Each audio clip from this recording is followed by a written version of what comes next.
right, we've got one more speaker, folks. We have Paula Poundstone.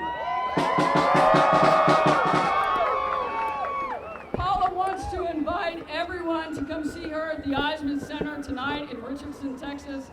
And if you've not seen her live in person, she is a real treat. So welcome to the stage, Paula Poundstone.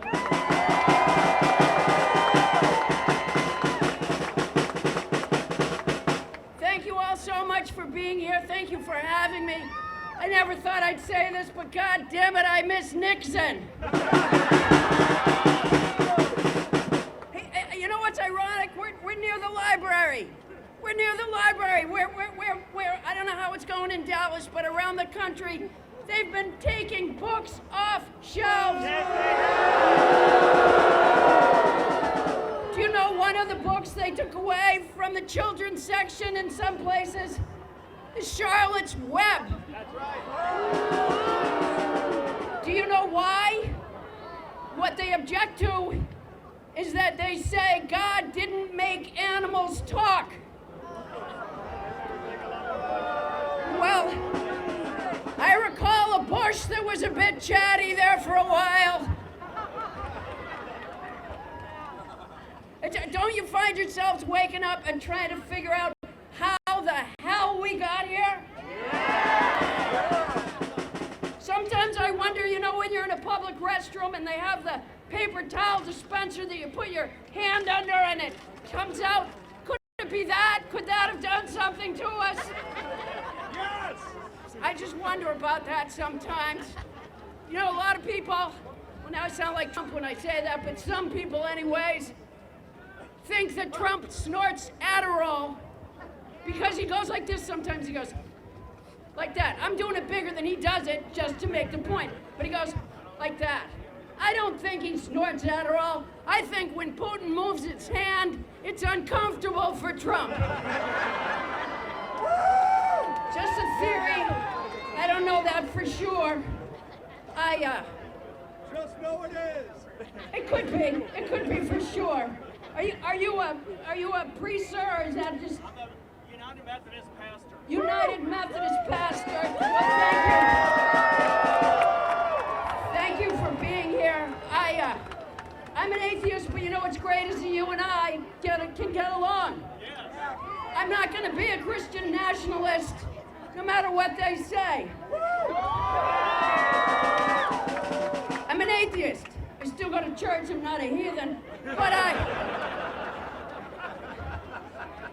go to an atheist church. We have crippled guys who stand up and testify that they were crippled, and they still are.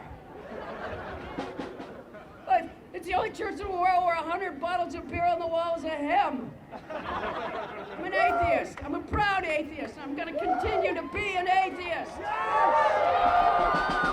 Thank you. I think I'm breaking the plate. Let me just say this about Texas. I haven't been to Texas in a while, and I haven't been outdoors in Texas maybe my whole fucking life. Jesus, how do you stand it? People are dropping like flies out here. Listen, if Texas can protest like this, then you know the whole nation is strong.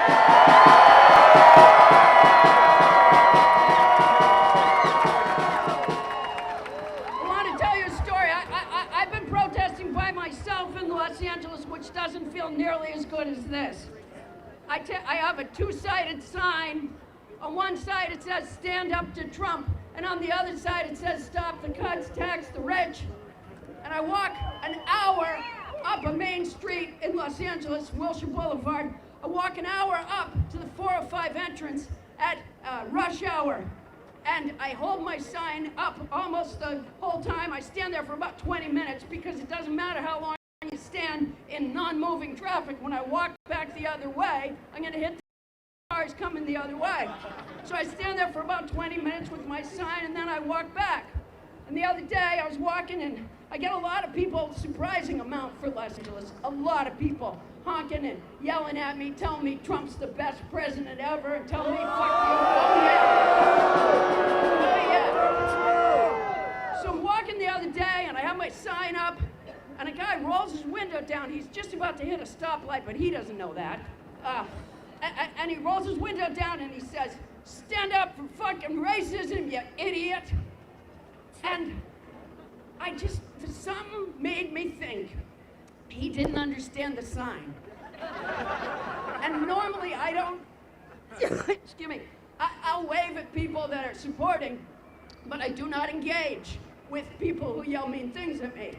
But I just thought it was a miscommunication. And so when I realized those cars, and I didn't know which car it was, but when I realized those cars were at a stoplight, I doubled back and turned around, and he saw me, and he rolled his window down. And I said, "Sir, I think you've meant to understood my sign." I said, "It's stand up to Trump." And he goes, "Not for Trump?" I said, "No, sir, it's to Trump." He said, "Against Trump?" I said, "Yes, sir, against Trump." And a big smile came over his face. And he said, "Well, that I can honk for." And he honked his horn.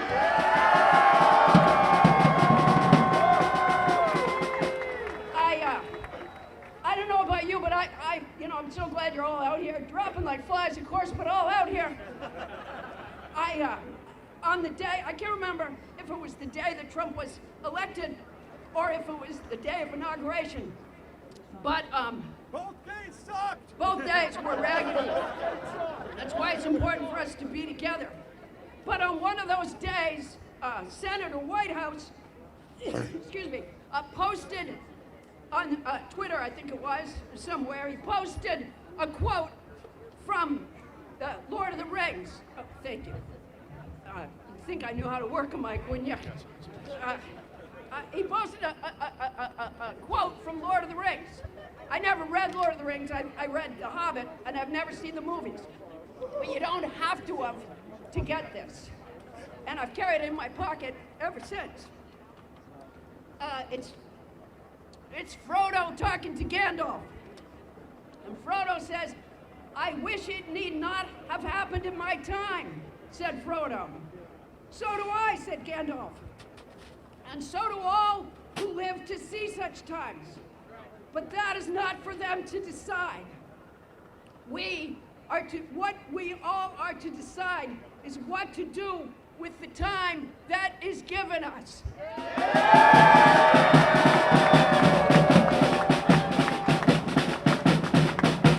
Am I the only one, excuse me, that has noticed that J.D. Vance is kind of like Rolf from Sound of Music? According to J.D. Vance, I shouldn't even vote. I have a lot of cats and I'm single. All right, the last thing I want to leave you with is another story about my protesting by myself. Sorry, I have terrible allergies and I am allergic to Texas.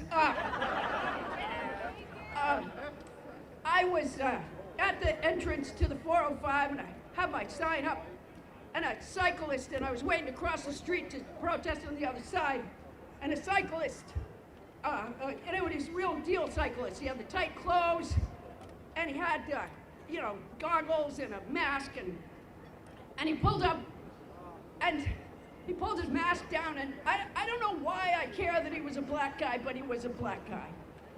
And he said to me, he said, "I see that you're out here by yourself, but I want you to know you're not alone."